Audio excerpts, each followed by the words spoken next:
Hello, fellow Whovians. Tonight we are going to be reviewing the second episode in honor of Anthony Head and his passing. We're going to be reviewing Excelsis Rising, which is the second of 4 parts of the series.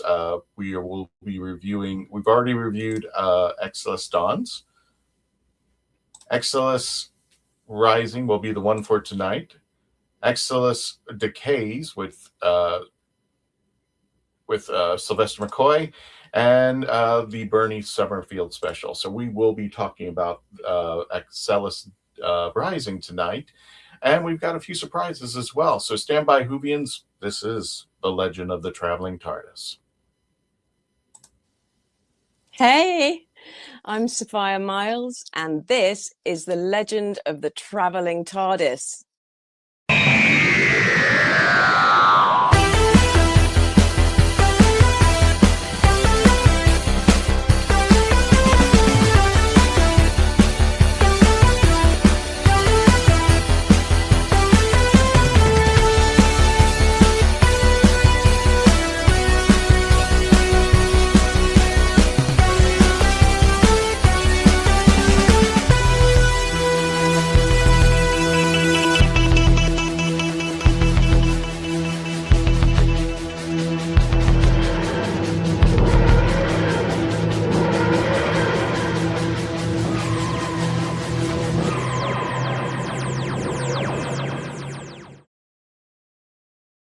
Hello, fellow Whovians, and welcome to another edition of The Legend of the Traveling TARDIS in honor of the late, great Anthony Head. Some of you know him from Buffy and Ted Lasso. He also did some audios for Big Finish, and we are going to be reviewing the second of 4 of the Excelis series called Excelis Rising. It stars Colin Baker as the Sixth Doctor. Was it good? Was it bad? We are going to be reviewing it for you guys tonight. We're going to be giving you numbers, and of course, we're going to have Gadget with the Who Knew News. Thank you for joining us. And if this is your first time joining us, welcome. Thank you for joining us here at The Legend of the Traveling TARDIS. Hi there, Dan. Good evening to everybody. If you already listened to Excelsis Rising, you're more than welcome to go ahead and put into the chats. Of course, we do our number system from 1 to 10, 1 being bad, 10 being the greatest. Put your number system in, and if you've heard the series, go ahead and tell us a little bit about what you think about the episode. And if you are lucky, we will we'll post it up on the chats over down here later on, as well as anybody who wants to give us a super chat just for helping out the show. Of course, you always take priority. You will be posted out over here. Speaking of posted, let's go ahead and bring in the team for tonight. We're going to bring in the lovely Dave Chapman. How you doing there, Dave? Welcome. Hello. I'm looking absolutely lovely today. What are you doing the flower thing? Nice. At least you shaved a little bit. A little bit. How goes it? So when I was in Edmonton for an event, yeah, I ended up leaving my razor and trimmers in Edmonton. So I went for a month where I couldn't actually shave. So I just turned into a mountain. And did you take pictures of this? I wanted to see you when Grizzly Adam was out there. I was on the air. I just shaved today. Oh, really? Yeah. It wasn't too bad. I managed to get it trimmed. I had a haircut, so I managed to get them to trim the beard back a little bit as well. But I had a little bit of extra space. I can get to see your beard on one of your podcasts you just recently did, right? You can go to last week's Traveling TARDIS and see what I had. Oh, okay. I don't know. It wasn't poofy. I like I said, I managed to get it trimmed down once, but there were just more. Like I usually keep a little bit of it shaved down, a little bit of shape to it, and it had just kind of gotten round and weird looking. But yes, I have shaved down a little bit, so I'm a little cleaner cut today. I want to see you scruffy looking. You've seen me see how far it can go. With this hat and scruffy looking, I look like George R. R. Martin. We established that. And we're going to bring in the lovely Melanie Dean. She's bringing on her beard. How you doing? I'm doing my best, Dave Chapman, forgetting how to. Yeah. It looks like a COVID mask. How you doing, Melanie? Welcome. Dave's like big bushy beard thing that he had. Anyway, I'm doing quite well. I can't wait to review Excelis. Which one are we doing? Rising. I had to get it too. Dawn's Rising, Decay. So, because I've been trying not to do the entire collection, trying to make sure I'm only listening to the one we're reviewing, so that way I don't accidentally kind of contaminate between episodes. So yeah, can't wait for this one. This is gonna be fun. This one, and I love doing the Colin Baker series. I don't know why. When it comes to Big Finish, I love doing whatever Colin Baker is doing. And the pacing gets just so much more rapid fire. Yes, we've got a celebrity in the chats today. Do we now? We do. We have the official world's loudest person. Yes! the Guinness World Record holding world's loudest person. Crier. The town crier himself. You can see Lord Joseph. Yes, you can see Lord Joseph on his show, the No Name game show. Definitely. And you can catch that on Facebook. I would love to catch it, but he's in Australia, and that's like 3 a.m. my time when he's going off. So I'm just like, no. Love you, Joseph, but I can't. What's that? Just stay up late. I've done that. Get up early. A handful of times, but yeah, get up early. Wait a minute. Do you guys watch his show too? I'm just like, do you guys all the time?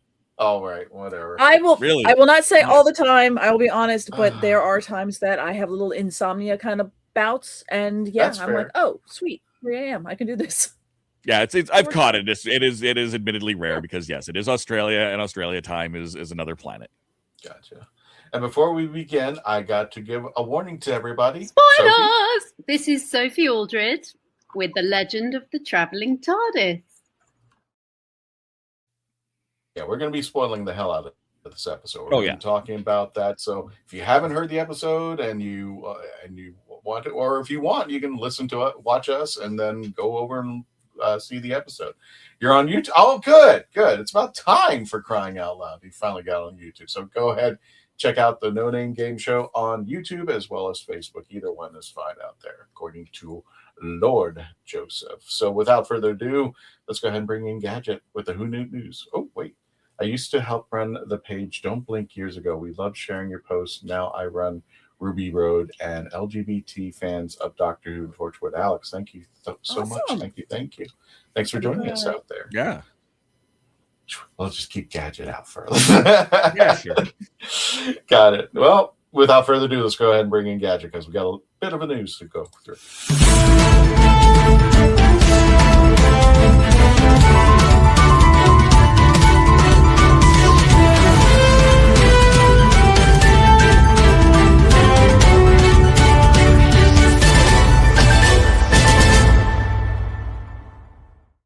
You guys are interesting and everything. Yeah, and stuff, because I'm loving the fact that you now have dyslexia script along the bottom.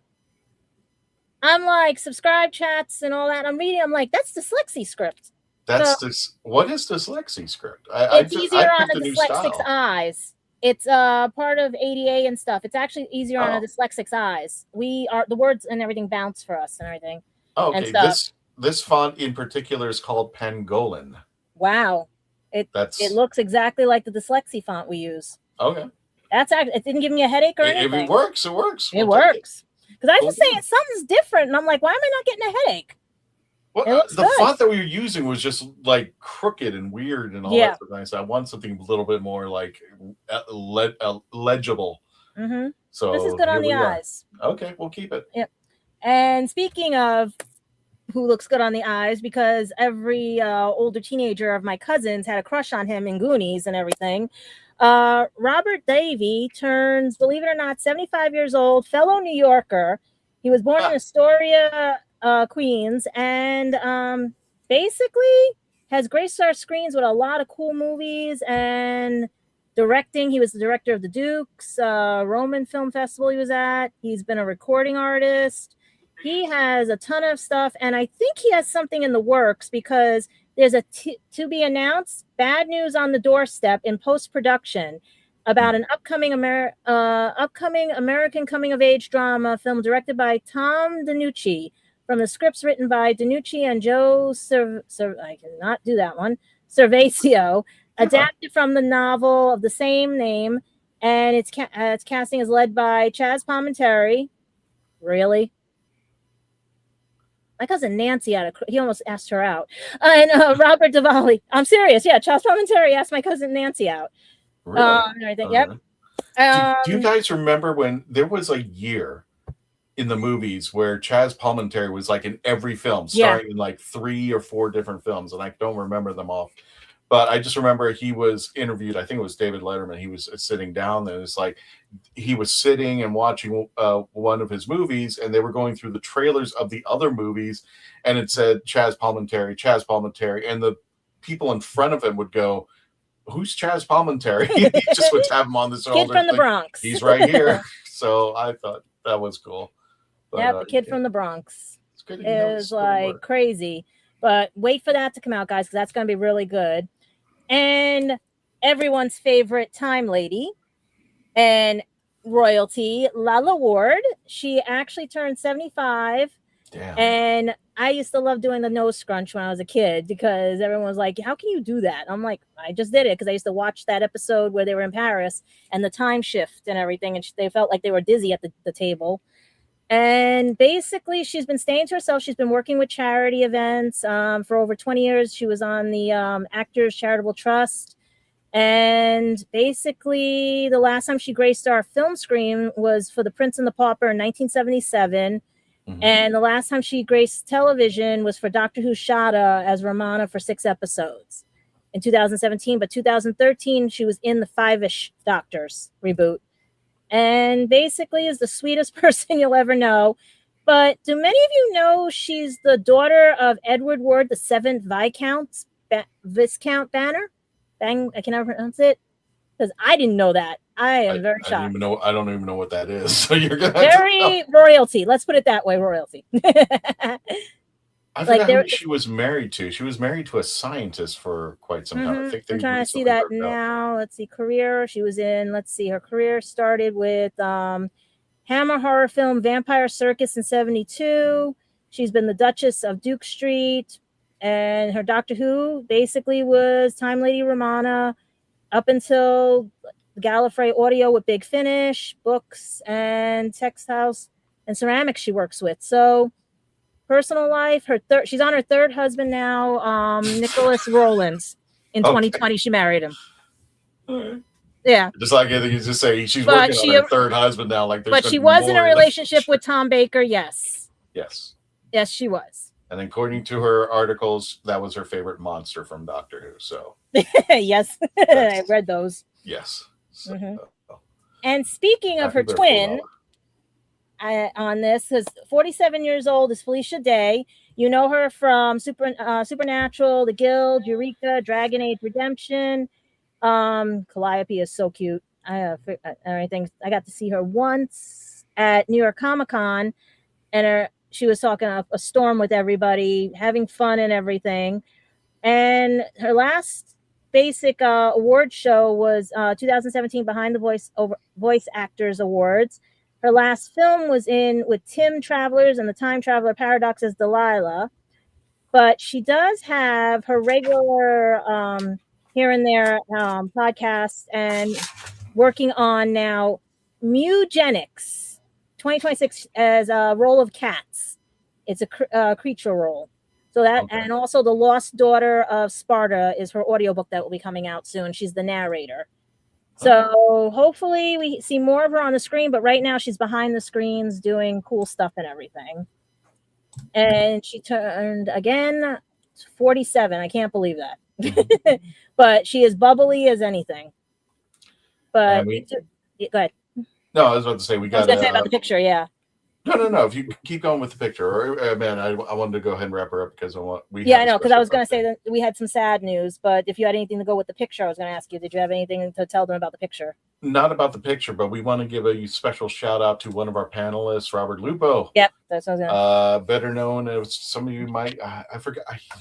Sorry, Robert, I don't remember the other podcast that you're doing, but I know him as the Orlando Wizard. He used to go around to, and I think he's trying to kick it back up again. He's one of the folks that goes around to different Orlando attractions and gives his rating and such. And I think we're supposed to be doing a Halloween Horror Nights or roundup when we get closer to that. But there's Robert, and happy birthday, brother. Thank you for everything that you do for us. Appreciate you being out on the show out here. I know he's taking care of himself, but thank you, Robert, for everything. And now we'll move into right, because I was going to have you do this first. Yeah. go ahead. Yeah. Let's go ahead. Bring him up.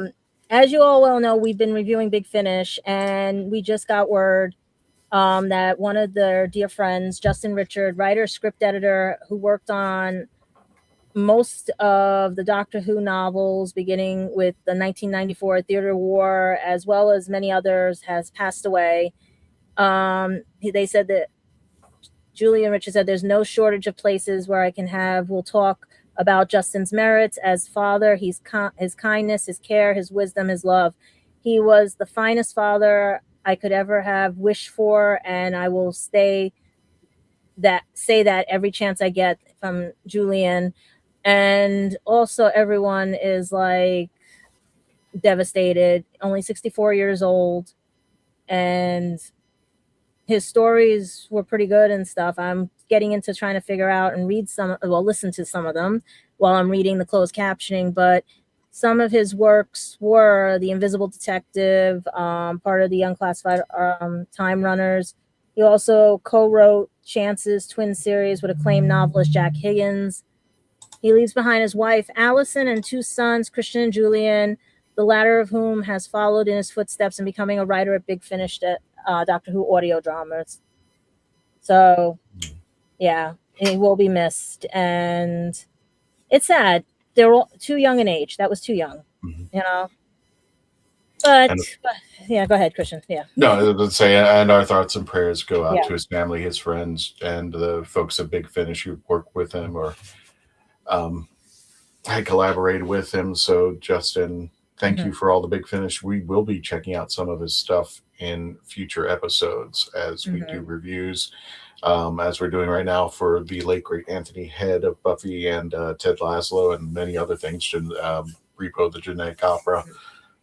But rest in peace, Justin. Thank you. And, and if you want to pick up anything, there's early bird savings on 2027's classic Doctor Who adventures at Big Finish. There is coming out, just came out yesterday, was the Ninth Doctor's Double Trouble. And before that was the fighting in the War Room and a Rutanda love story. I am just checking right now. Hopefully July starts popping up some stuff. But right now, just pick those up or pick up any of Justin's work and everything. And speaking of Doctor Who work and all that, the craziest thing, we mentioned that Only Murders in the Building is now filming in London and showing off that they were able to snag a few doctors in the cast and everything, Jodie and also David. And they just started filming outside, and hopefully we'll see more footage popping up and everything. I was hoping people would have David's footage soon, but I think because of this is why Jodie canceled her this weekend's appearance at Film and Comic-Con Glasgow, because she is on set filming right now for Only Murders in the Building. So if you did have tickets for Glasgow Film and Comic-Con, please check and see if you can get a refund. If not, they do have other Doctor Who lineups. I think they have Verdata Setdu, Fraser Hines, and Wendy Padbury also appearing. So check the roster, see if there's any more cancellations or anything, because it looks like there's a lot of good people coming to the Glasgow Film and Comic-Con. But if you also want to sneak around London a little bit and get some shots and everything, you're more than welcome to send them to us and all. And I mean, if they're not out there already somewhere, I'm sure they're out there. Well, to be a fly on that set, Yeah. And I wonder, because they've got doctors, they've got Red Dwarf, they've got all these actors from all the sci-fi. So I'm wondering if it's a sci-fi murder mystery. Interesting. Mm-hmm. And a lot of British actors, I guess. That's Yeah, that's what I'm saying. Why do we have 2 doctors? Well, we'll see. That'll be Mhm. interesting. Any other news items? No, if you have anything you would have to share with us or anything, because it has been slow. I mean, everybody's just rehashing a lot of the old stories, hoping there's a new doctor. I mean, there might be a surprise tomorrow, but I sort of dropped the hint, but and everything. If you want to tune in at 5 p.m. tomorrow and stuff, I have a link later on and stuff, but I'll give that to Christian later and everything. But otherwise, there's really no news and everything. We also want to give one special shout out to Acme Superstore, and I found this. Dave, You did find it.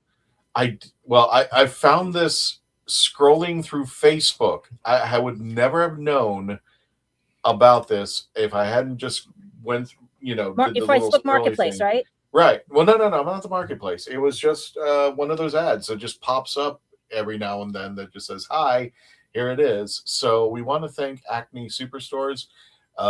Dave, this took 5 hours. I mean, it was just, I was like, well, Is that all? but here it is. Yep. Want to thank Kevin Smith for that picture. Melanie, he was such a sweetheart. Yep. He was hugging everybody in line.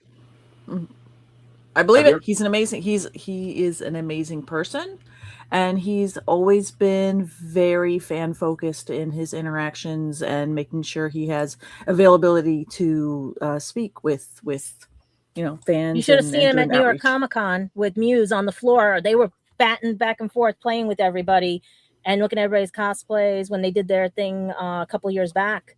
Mm-hmm. And they were fun. It was like, do you let them loose on the show floor? They just went all over the place. It was just, let me see this. Let me check this out. Let me do that. That's how they were.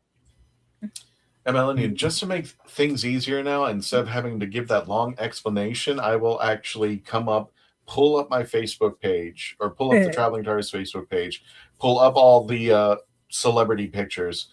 And now I just say, you know what? It's easier just to show you than to explain this to you. And I think it's cool because they get to see, oh, wow. And even Kevin was going like, am I going to be a part of this? And I said, yes. And that's the pose that he decided to do for the Traveling TARDIS. There is a picture of me and him, and that's not going to see the light of day because I like that one. It's never about me. But no, this is the picture that he chose. Everyone go to Christian's Facebook page. It's not even there. I don't even put those out there. There's a picture with me and Capaldi, and I'm just like, the only place you'll find it is if somehow, no, don't come over my house. But there is one picture of me and Capaldi together. And just I've like, seen these pictures. Where are they? Give me a minute. Oh my God. I'll find them. I've got them. Oh, there you go. Melanie will take care of that. No, I'm not. Good. I won't put them on here. I'll, give them to anybody who for a slight nominal fee. Monetize. So thank you, Kevin. He was so sweet, and he was excited. He goes, nobody's ever done this with me, and I was like, cool, glad to be the first. So probably the only one that does something like this. So that must have been the year before you gave me the TARDIS that they were at New York Comic Con. Okay. He was this past weekend over at Acme Superstore, so big thank you again for them. The only complaint, I was just like, it was a little slow, but the line formed inside the comic book store. And the only thing I didn't like about waiting in line is that they went up and down every other aisle. And the only reason why I'm a little bit frustrated about that is one of the aisles they missed was a Doctor Who aisle. I mean, we went around that and just like, God, if you're going to make me wait and just like the line just stands still, at least let me have the courtesy of going into the Doctor Who aisle. So, but it is what it is, as they always say. So thank you again, Acme Superstore, for that. Also, Dave, what do you think? Do you think we should do the YouTube polls now, or do you think we should do it after commercial break? Let's do them now. Let's do them now. Okay. And then we'll do that. We'll do All it. right, We'll do them quick. We got 5 minutes. We'll do them quick. Gotcha. Okay. Well, we'll go ahead and go over the 3 polls now, and it's exclusively on YouTube if you want to participate in the polls and chat with other folks. One of the questions we asked: remember the war between the land and the sea? Were you able to watch it? And right now, as it stands, 31% of our audience has not seen it yet. 19% have. Unfortunately, 25% of our audience do not have access to it, and then 25% have no interest or haven't seen or have no intention of watching it. So that's an interesting case. And yet you can get the scripts on BBC Writers page. And we have nothing on Disney on Mouse Plus, right? We have nothing. Not even a word. Are they selling the DVDs at all? In England, Steelbox. I had reported on the news last time. Okay. I guess they don't want to make money. I guess that's the thing. So are you guys excited if it shows up? I'm almost betting right now, since it's June, I don't think they're going to do it. I don't think it's going to ever show up. No. They're not going to add the marketing spend. They would have to increase their marketing spend crazily just to get this in front of people.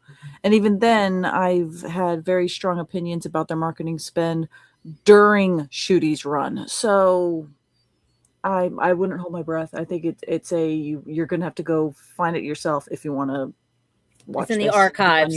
It's in the unit archives. Do you think maybe AMC Plus will pick it up? Not anytime soon. No.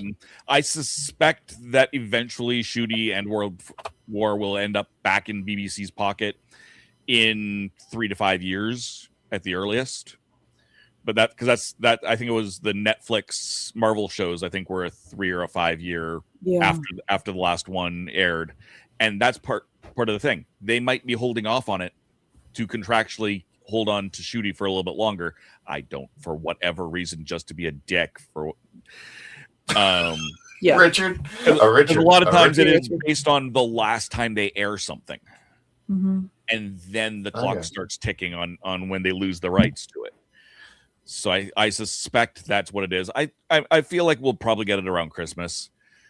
I don't expect a big to-do about it, but I mean, I've seen it. It's really good. I enjoyed it. I will watch it again when it comes on Disney Plus. I will definitely support it. I hope people who have seen it through other methods will take the time to watch it on Disney Plus again, even if it's just like as background noise, just to show that people did want to see it. Gotcha. Our next question on the poll. How do you feel about the upcoming multimedia story Circuit Breaker? More than half of our audience said they're not excited. About 14% said they are very excited. 14% said, I'll try a few stories out to test it. And 19% said, what is Circuit Breaker? Guys, I feel that Circuit Breaker is suffering from the same thing that Time Lord, Victorious, and Doomsday had suffered. I mean, like, I don't really appreciate these multimedia stories. No. Unless they're like what they did with River Song's books. Like they would put it in an episode of Doctor Who or try to, it would run sideways. But to jump all over like 4 or 5 different medias just to get a story out of something, I don't really. What do you guys think about something like this, especially Circuit Breaker? I think it's going to be interesting to see how if they keep doing these. Clearly, this is the 3rd time they've done it. Doomsday was a disaster, so I'm surprised they did it again. But it gives, I suspect it gives them more benefit than it does not. Even if a lot of people aren't picking them up, there are going to be those few people who are picking up more comics who might not pick up the comics, will pick up the audios that might not have otherwise have picked up the audios, stuff like that. So I think it's to their benefit. It's stuff it's all stuff they're producing anyway. They're doing very little that's not already in existence. It costs them virtually nothing. It costs them marketing more than it costs anything else. Anything else is out of the production company's budgets. Titan Comics, BBC Audio / Big Finish Audio, they don't have to pay for anything to do it. Well, my opinion on this, Melanie, is I think they need to stick with one media and just run with it. If it's going to be a comic book, make it all comic books. If it's going to be Big Finish Audios, make it all Big Finish Audios. I think jumping around like this can be. I mean, it's already confusing how to explain Doctor Who to people, let alone all this, Big Finish, comic books, Virgin books, all these things, the TV show. And there's even a pre-order for it. I agree that it's confusing for new people, or trying Yes. to bring people into Doctor Who, or bringing people into a new media. I was kind of in this. I'm not very excited. I already enjoy the comics. I already kind of read a lot of the comic lines, and I already like Big Finish. So I think this is a good way for them to go, oh, by the by, maybe since you do like Big Finish, maybe check this one out because it's tying into your like my comic reading. So I think if you're already a captive audience for one or two of the properties, it works for them. I think it's basically feeding us fish that are already in the aquarium, and we're already here, we're already a captive audience. Yeah, sure, I'll swim on over here for a little bit, maybe try something out. Yeah, I got it. You know what? I had a little extra saved over on this paycheck. I might go ahead and indulge on a little something else here or there. I don't think this is a big, blockbuster making tons of money kind of thing, but I think it is neat seeing the smaller things such like audio books, comics, all that fun stuff kind of getting together going, hey, remember when we used to read comics and there'd be all the crossovers or going through all the X-Men titles? Maybe we can do something like that. And for that audience, yeah, great. But beforehand, if it was like in Doomsday, thinking that they were going to be able to bring in, it felt like that they were going to try bringing in a whole new audience and that this was going to make millions. No, you'll bring in a few people, and then for us that already in it, we like it, we enjoy it. So that's the realistic for this. You have to set realistic expectations. Yeah. And also, I think it's because Doomsday was a completely new character. So how are you bringing people in with this new character? I would think that they would latch on something like, at least with Time Lord Victorious, they were latching on with the 11th Doctor. So there was something to relate to. With Doomsday, it was just this brand new character. And I know from a majority of friends, they weren't excited at all. I agree wholeheartedly, because I really loved the Time Lord Victorious line angle. Got the email. I'm like, okay, here's my checklist. And I thoroughly enjoyed it. Okay. Doomsday did not. I did nothing. It was already in the comic line that I was already reading, and I'm like, that's nice. It didn't hook me. Third and final poll, real fast. Switch it over. We asked everybody on what was your take for Excelsis Dawns, starting Peter Davison. It was wonderful, 27%. It was okay, 53%. So people mildly enjoyed it. It wasn't great, 13%, and people at 7% wants Big Finish. So we're going to work on that, try to get that number down a little bit so people understand what Big Finish is. So, but yeah. To be fair, there's not a lot. The people who didn't like it were not that many more than the people who didn't have a clue what it was. Yeah, so, exactly. That speaks well of that story. Yes. Gotcha. So let's go to, unless anybody else wants to mention something, let's go ahead and go and run our commercial break. We got a special announcement, which is really odd because I've never announced a convention that will be taking place in 2027, but we can announce our first convention of 2027, which is really odd, but I love it. So unless anybody's got anything to say, Dave, let's go to commercial break. All right, let's do the thing. Let's do the thing.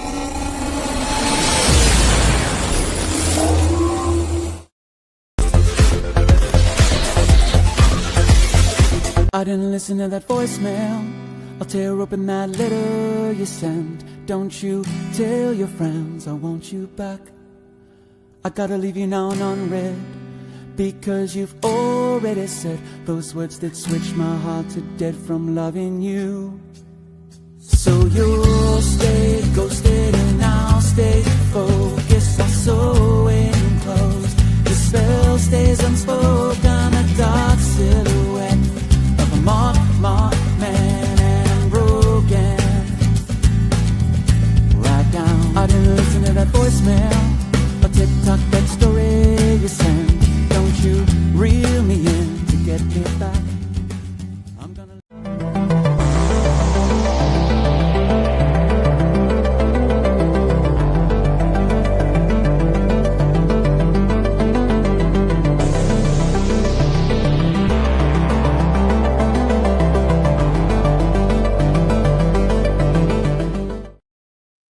tired of toxic fandoms? Do you wish we could go back to being happy? So do we. We created the Happiness Patrol to get away from all of the toxicity in fandoms, in life, and so we decided we wanted to do a show about something that makes us happy. And in our second season, that's movies that make us happy. So join myself, Cameron, Scott, Jessica, and Melanie on Happiness Patrol at youtube.com/@happinesspatrolshow. I'm author Mark Muncy. And I'm author Erica Lance. And this is Eerie Travels.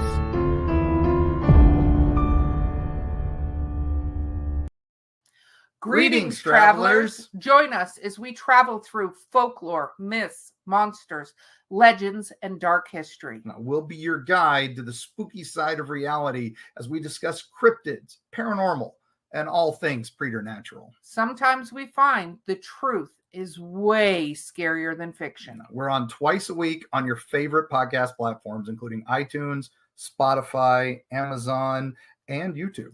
We have amazing guests from all of the areas of the strange and unusual, including witnesses, investigators, and more. Yeah, with Erica's curiosity and ridiculous array of pop culture and true crime knowledge.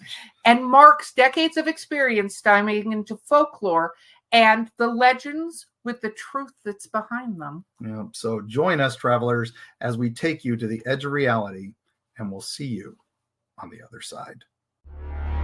So what's your favorite Western? Is it this one or maybe one of these? Is it a revisionist Western, an anti-Western, or maybe it's an all-time classic? Whether your favorite Western is in black and white, vibrant Technicolor, a spaghetti Western, a neo-Western, a comedy, or maybe it's only really Western in spirit. Whatever it is, this is the podcast dedicated to determining the top 100 Westerns of all time. Every second Monday on YouTube, Spotify, and Apple Podcasts. It's Horses on Film.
Gentlemen, welcome back to the Legend.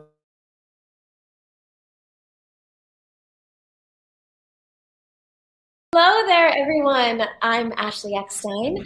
Most of you may know me as the voice of Ahsoka Tano and also the founder of WHOniverse. And this is the Legend of the Traveling TARDIS.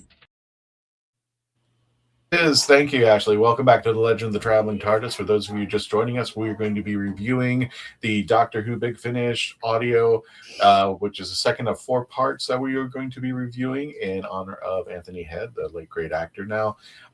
We will be reviewing Excelsis Rising. And plus, I got to torture Melanie with more. So we just had the commercials, and there's a Reanimator. This is a morning roast, a medium roast out there, yep. And because I love torturing Melanie, there we go. Smell. It's just going to smell like a nice, finally, it's just a nice medium roast coffee. You're going to have like maybe some little chocolate notes. You might have more of a nuttiness kind of the note. You'll get a little bit of chocolate, maybe a little cherry. Not like flavor, but you know, if you know coffee, yeah, it's a nice blend. I just I love their recently. coffee. I love their coffee. Oh God, I'm starting to, because I'm just, we're starting to sell this, and then we're going to be at conventions. We'll mention the upcoming conventions that we're going to be at, but we are going to be selling Coffee Shop of Horrors as well as the Kitchen Killers barbecue sauce at Ancient City Con, as well as Epicverse. So if you want to get these, you can go to their website, but with me, you don't have to pay for delivery, and it's only $16 a bag. And for the barbecue sauce, it's $14 a bottle. And Summer's in here because there's lightning outside. You heard her, right? Yes. Let's say hi, Summer. You want to say hi to Summer? Okay, there you go. Summer, you want to come up? Oh, you don't want to come up? Okay, never mind. That's fine. She's camera shy today. We're going to be go ahead and reviewing the episode Excelsis Dawn, Excelsis Rising, Excelis. I will never say it right, huh? At childhood's end. I will eventually get this. And what was it? The one that Melanie got me, and we did the interview on. Valale Shabalala. Valale Shalabalaba. Valale Shabalala. Valele. Valele? Oh no, Valela. Valela Shama. Oh Lord, I need to see her name. There we go. See, I'm not the only one. Okay. Yeah, my turn. Google Translate comes in very well for this. She's an amazing, vivacious actress, and she was such a wonderful interview. Speaking of actresses, famous. Oh God. Here's There's the most famous one. Hi, sweetheart. She just likes to hug up the camera. Hey, no. You love your daddy. Yes, you do. Spoiled brat. Okay. Go down. Ow. No. Ow. Like, okay, so without further ado, let's go ahead and do our review. What's going on with my camera? Oh, you've ruined my camera now. Thanks so much. Okay, so without further ado, let's go ahead and give our review numbers. Let's go ahead and start with the circle. So Dave Chapman, what would you review this episode? I'm going first, I think. I'm giving it a 5. Give it a 5. Ooh, okay. Yeah. Could you write this down for me? I'm sorry, I don't have pen and paper. Yes, give me a moment. I can do that. Thanks. Pulling up the notes. Melanie, what did you rate this episode? It's a lower one for me as well, but I'm gonna give it a 6. Okay. Gadget, what did you rate it? I was gonna give it a 6 also. I got confused. Okay. I got Guess confused. What? We're the sign of the devil today, so I'm going to give it a 6 as well. So guess what, Dave? I figured as much. Without further ado, welcome, ladies and gentlemen, and we're going to start with you. You gave it a 5. I did. Melanie, Gadget, and I are going to be the sign of the devil for this episode, so go ahead. For this one. For this one, yes. Yes. No, I didn't love it. It felt like filler. It was a good connecting filler between the first part, Excelsis Rising, and the last part, which I haven't listened to yet, that we're doing next week, Excelsis Decays. There didn't really seem to be any reason to have this episode otherwise. There was some good banter between Anthony Stewart Head and Colin Baker, but not a lot of it. But it was good. There were some very good parts to it, but it just didn't go anywhere. It just kind of was there. It was probably one of the weakest Colin Baker episodes I've listened to, full stop. Okay. So one good thing is that we had the banter between the two. One bad thing, it just doesn't move. It didn't move. It didn't move anything. It didn't move even though it was the middle episode out there. Yeah. If you were to tell the writer something, well, how would you improve this episode? Let me put it that way. I'd almost go for a page 1 rewrite on it. Like, it's just, there's nothing there. There just isn't. You need a whole new story. Okay. Something that actually does something, rather than just kind of hangs out in this museum and just kind of, just hangs out there. They do a few things, but there's nothing to grab you. There's absolutely no hook to it, and that's what they needed. Well, all right. Well, we're going to go around the circle, and Melanie, you gave it a 6. And I give it a 6 based off that you need to listen to this as with the series. That helps bring it up a little higher because, again, I like Dave, I haven't listened to the next one, but basing completely off my other interviews, my reviews of Big Finish, they tend to be, if you have a set, it's you need to have that last one to hit the landing, to stick the landing. Right. 6 is a very kind rating for me.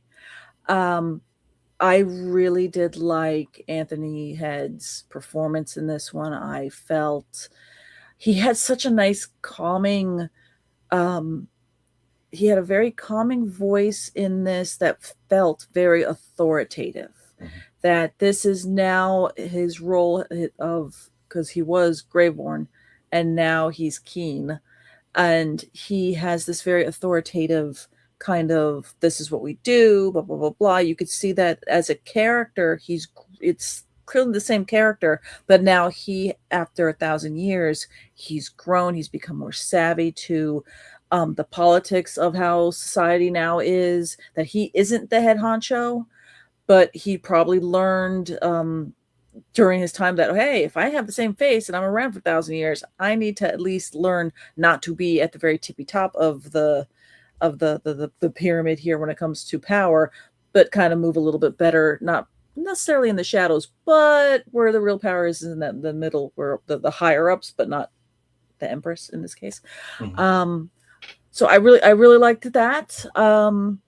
Bad things were, so yes, good things, performances from the actors, everybody that came here came to play. I really liked that. Bad thing would be is honestly the writing. It's just to echo Dave, it didn't really, not necessarily, not that it didn't just not go anywhere. Everything felt very bottle episode, where everything happened in this museum and nothing else happened outside of it. And for Big Finish, I'm not used to that. I'm used to them having fun of almost like the same thing in a novelization or in a book. There's no budget in a book. You can go anywhere.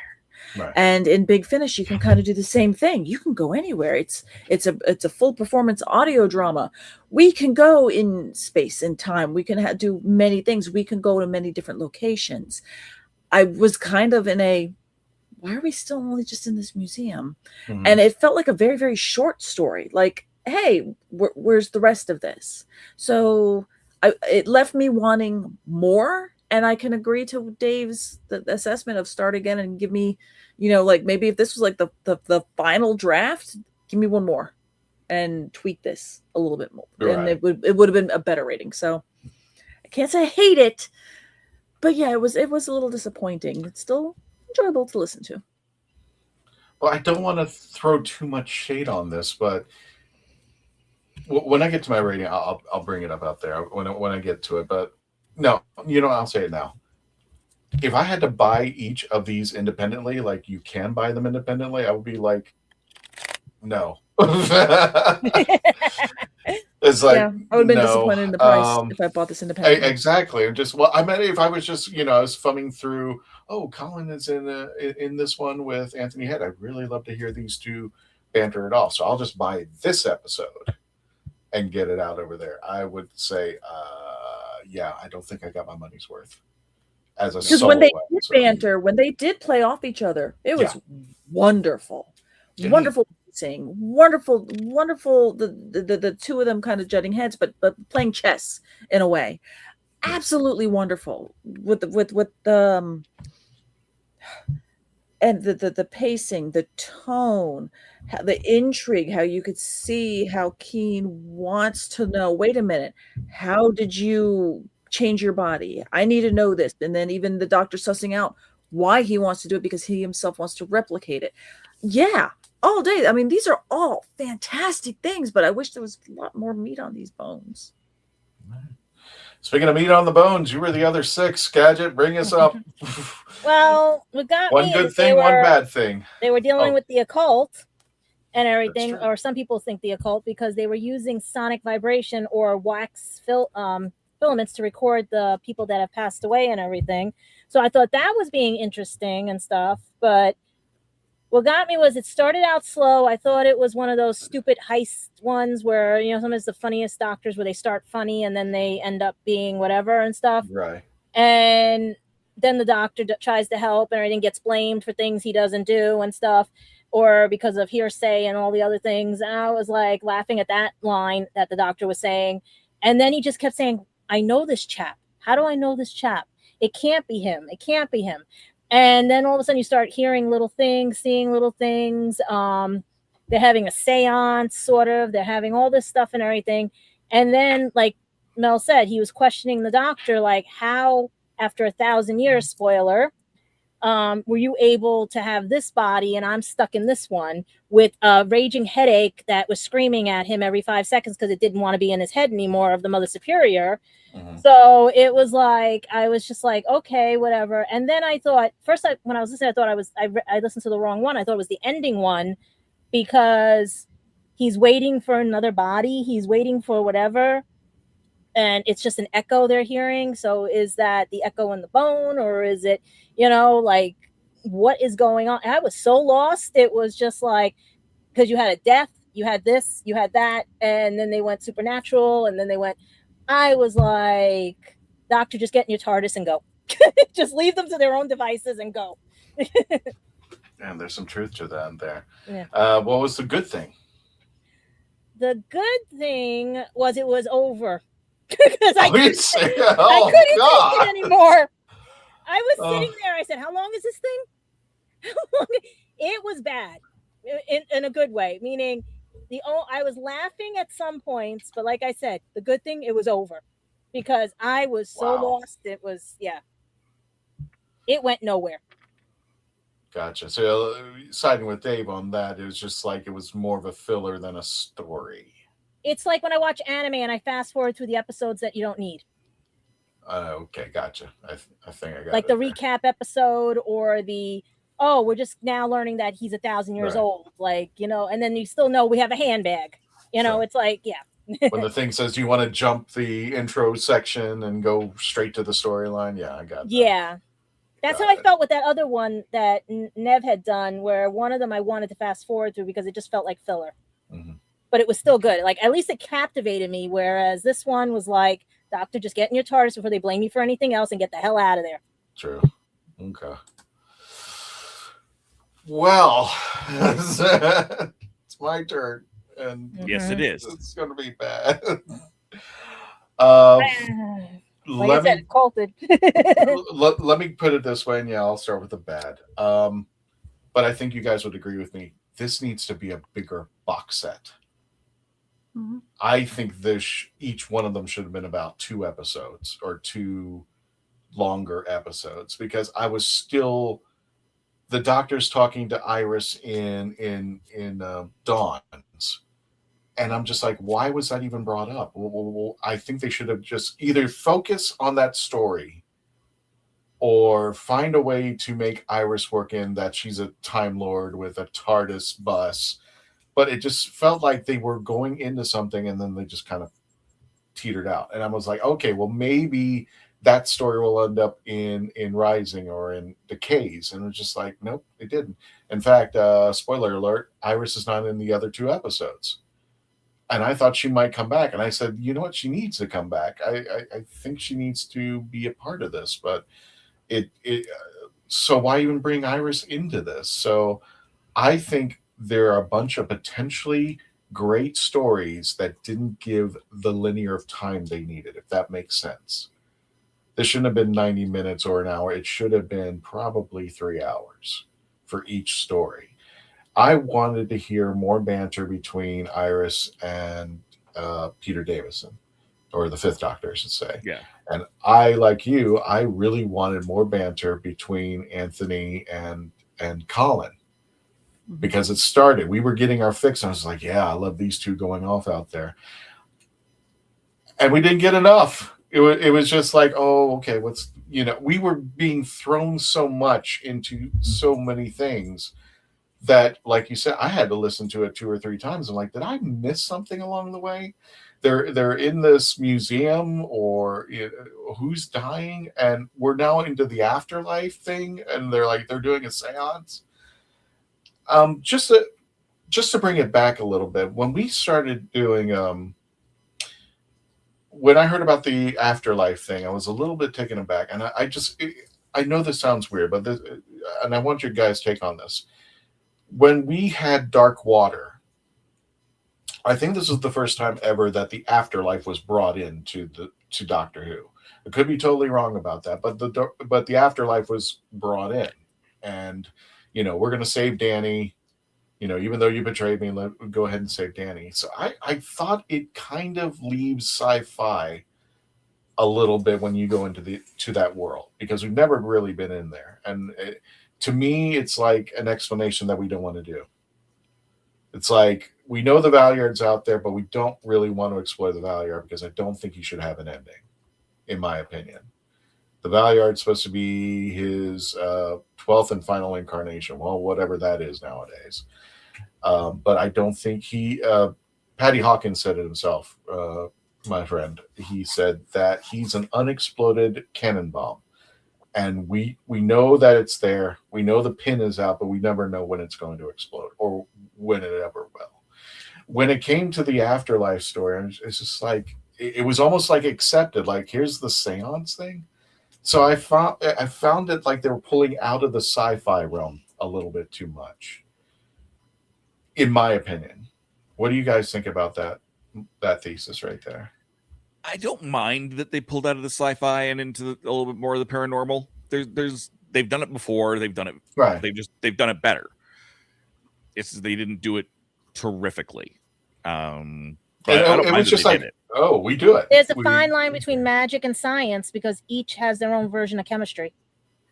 True. But I think I wanted more of an explanation of how the seance worked.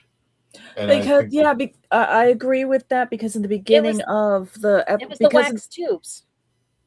Huh? It was the image they kept on the wax tubes, like they said. They kept it on an image. The building absorbed the bodies and the sounds. No, they compared the building to the wax tubes. There was no actual wax tubes. The building was the wax tubes. Yeah. There was no wax tubes. Oh. What was that, Melanie? I'm sorry. Go ahead. Oh no.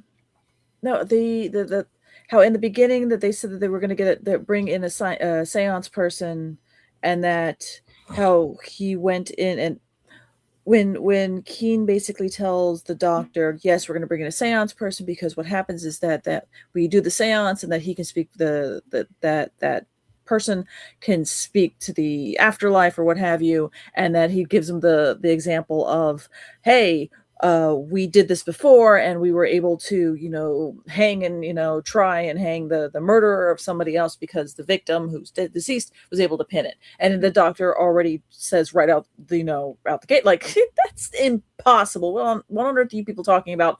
I'm going to, it kind of comes off of I'm going to debunk this.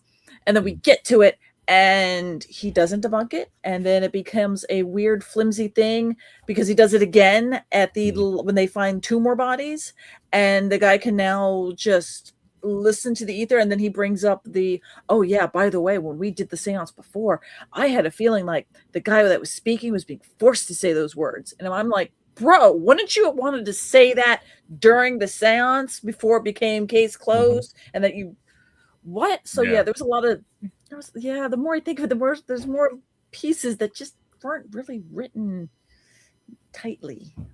I think also the whole at the very end, okay, that doctor, great job, case closed, we don't know what's going on, blah blah blah. He goes into Stardust, and I'm just sitting here going, y'all, there's still like bodies in this museum. We did 4 people down, and we have 2 that we heard screaming for like hours, because I mean, that was the longest damn scream I've ever heard between the head and Mother Superior. So I was like, what is this? I'm slowly going down now. Everybody listen to this just to give me your low rating. So bad. It was, the thing was, is there was so much potential. And I think one of the things which drove me insane was that everybody seemed to accept the doctor okay. He's not even from the planet. I mean, he's just like walking around doing his thing, and just like after a while, they were like questioning him, and then 5 seconds later, they were like, "Oh, okay, yeah, you do your thing." Yeah, I'm like, how did you just accept this guy? He's not even from your world. And, supposedly he's charged for murder. So I'm like, how did you just one day wake up and, 5 seconds later, it's okay for him to go screwing around with things. And the story between Anthony Head and Mother Superior jumped the gun. Yeah. It just seems so rushed. For better, it was rushed. I mean, there was so much potential that you could have stretched it out, had that discussion between Anthony and Colin, stretch it out. You could even go into that regeneration story a little bit more, but it was just kind of just like thrown out there. It didn't feel like it was connecting anything. I hope it does, but I hope so. Because even like the dream thing where they like it was like all these little loose things that would just go out. It's like this man, the Keen kind of going into those parts where he's just screaming in turmoil. He's like, I need to be in a room by myself so I can lock it. And you realize, oh, it's Mother Superior. Like he has these weird things. You're like, oh, what is this? Is he being possessed? No, he can't sleep. And he has daydream, night terrors, and the day terrors or something. I don't know. Can we get an explanation? Moving on. Right, exactly. Can we get an explanation? Yeah. What is this? Why? I don't need a full long 30-minute spiel on it. I just needed 2 minutes to decide. 2 or 5 minutes to an explanation to fulfill. Like, okay, this is not just. That's why I thought it was the end one. I thought that was the ending. I thought that it was. I said, did I listen to the wrong one?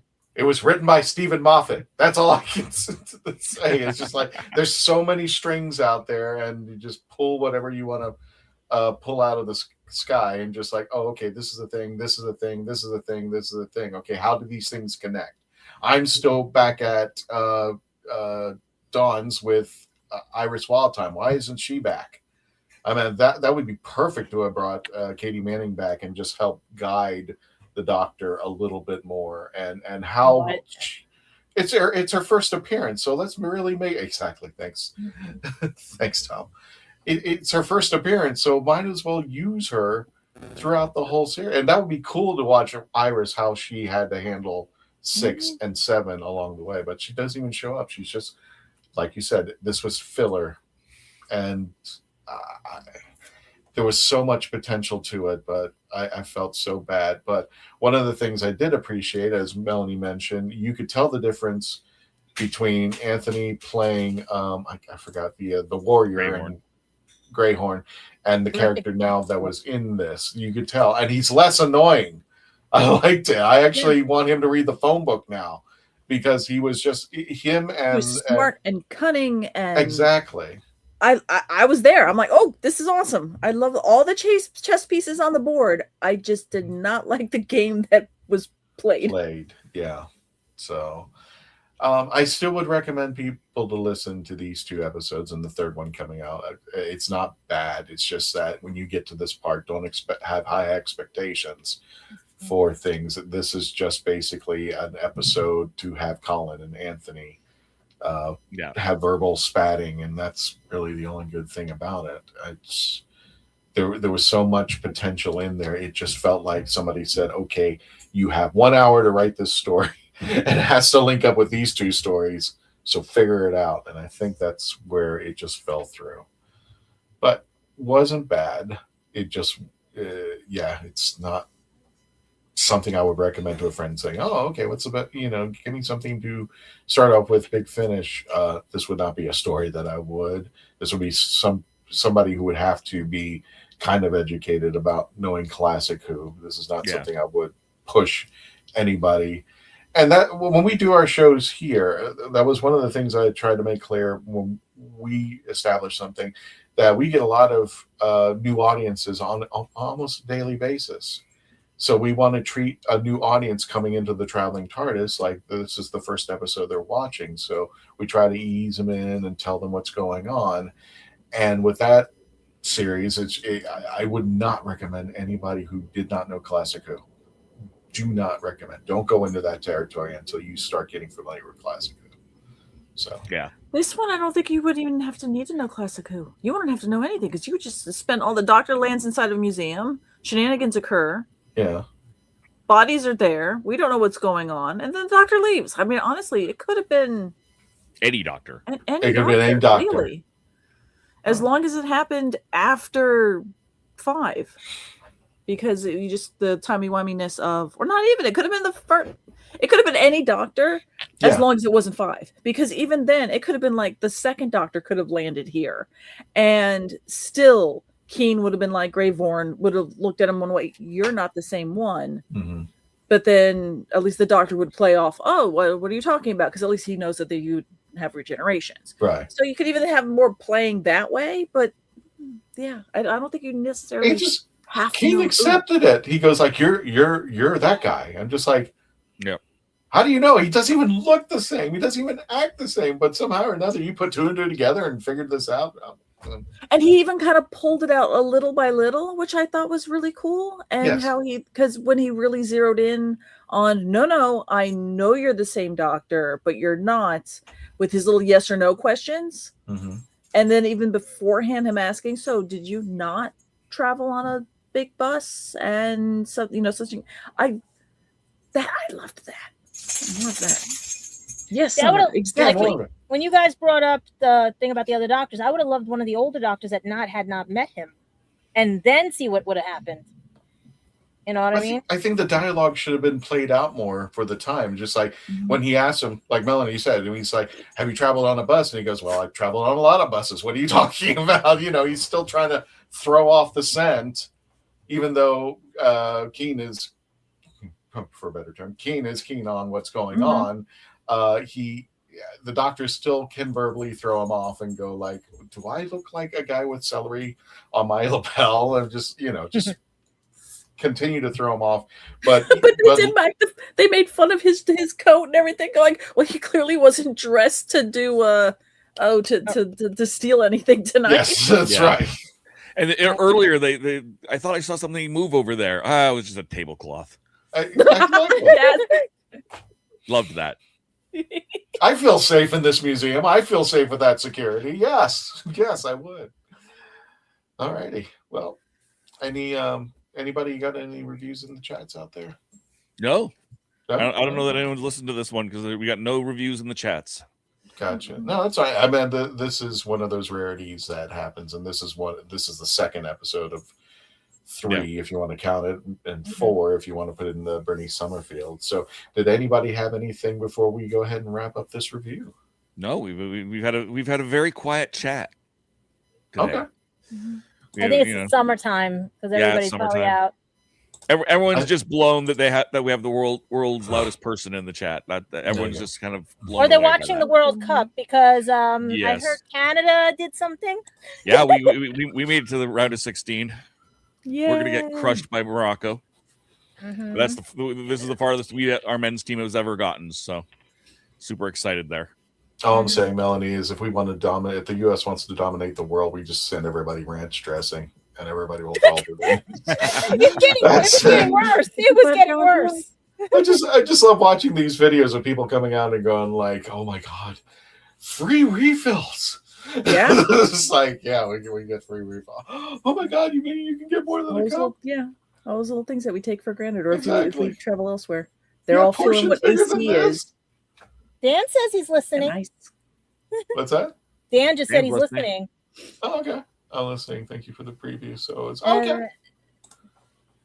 Okay. Well, I'm assuming that people haven't seen the episode, or I should say, listened to the episode. So yeah, I know that, like I said, this is one of those rarities that comes out, and we really wanted to do this because of the tribute to Anthony Head, who was also in School Reunions. You want to check out him being in an actual Doctor Who episode. School Reunion is best. Comes with Sarah Jane Smith and K9 return with the 10th Doctor. So that was really a cool episode.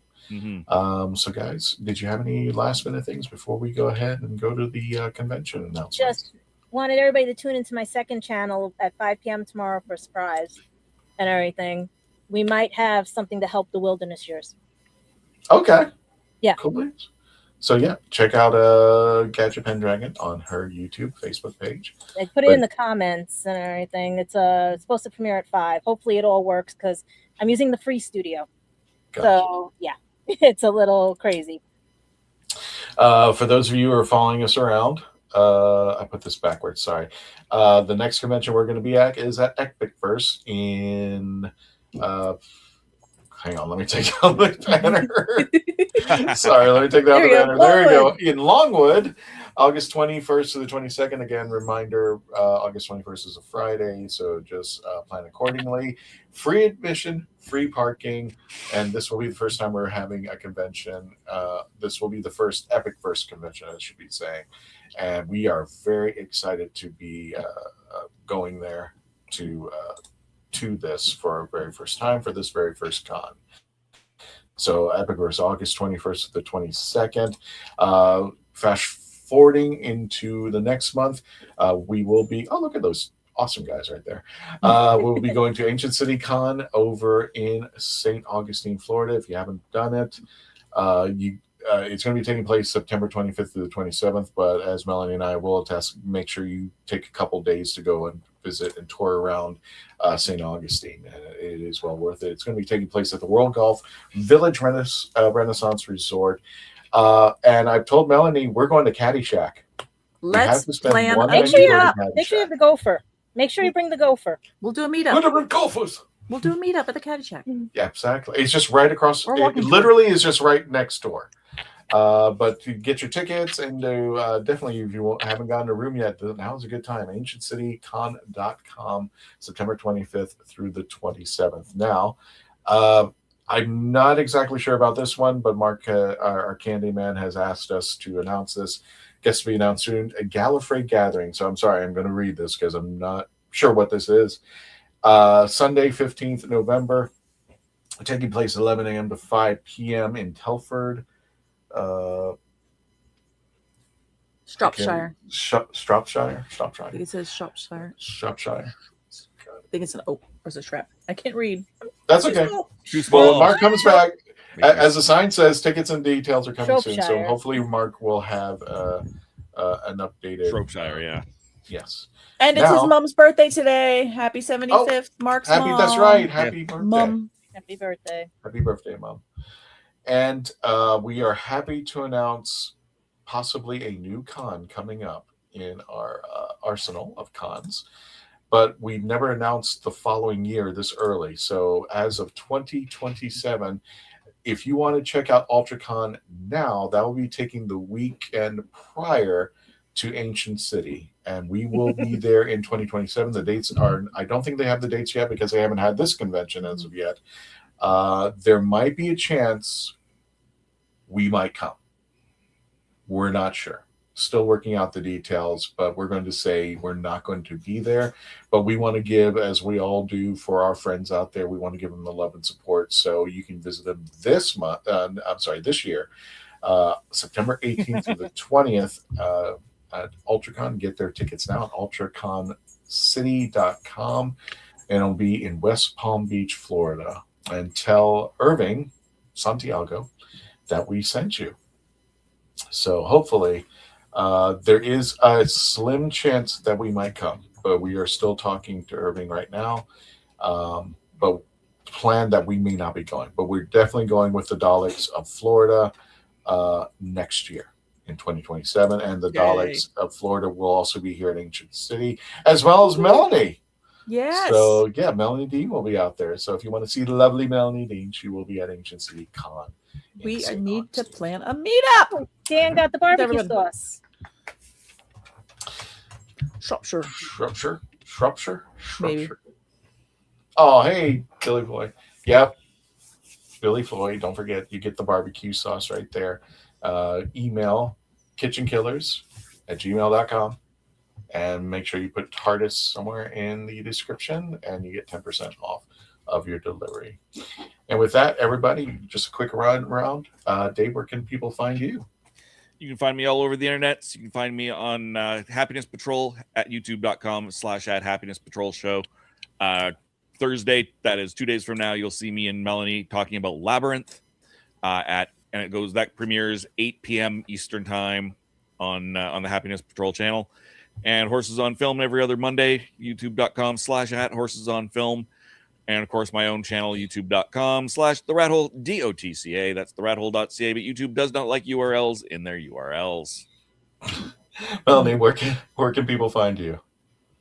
I finished my murals. I need to start putting those pictures up on Instagram. There you could see it at Pieces of Melee. To echo what Dave said, sometimes most of the time you will see me at Happiness Patrol on YouTube. I can't wait till we start talking about I'm Gonna Get You, Sucker. I cannot wait. This is my favorite movie. I love that movie so much. And they all haven't seen it, so this is going to be fun, y'all. What else? I'm so sorry. This should be faster. Oh, Earth Station Who. You can see me there. We're right now only doing it like once a month, so you could go onto the Earth Station 1 network and you can find it, Earth Station Who, wherever else fine podcasts are done. Ta-da, that's enough. Gadget, bring us home. Where can people find you? Bronx Comic Con, Anime NYC, and I will hopefully be releasing New York Comic Con if they confirm something, as well as Lulu.com. And like I said, tune in tomorrow night to catch a surprise. You can scan the QR code if I can get the QR code to work and everything, if it wasn't so blurry. But you can tune into my second channel. There was a link I sent to everybody, but there we go. Yep. It's going to be at 5 p.m. tomorrow. There's a surprise for everybody, but that gives you a clue on what's going on to help with the wilderness years. Got it. And everybody, Thank you for joining us. Don't give yourselves a round of applause. Thank you for joining us. We'll be back next week to do Excelsis Decays with the Seventh Doctor, Sylvester McCoy. So be on the lookout for that, and be on the lookout for all of our social media. Also, make sure you check the Reverend Amagon on his site at Tasty Cakes on the YouTube channel. Thank you so much, folks, and don't forget to say goodnight to Simon on the way out. And until the next adventure, everybody, thank you for joining us. Tony, take us out. Night, Simon. Good night, Simon. Night, Simon. Right, all. Bye. Push the button. Push the lever. I said you. We're just going to keep saying bye. I pushed the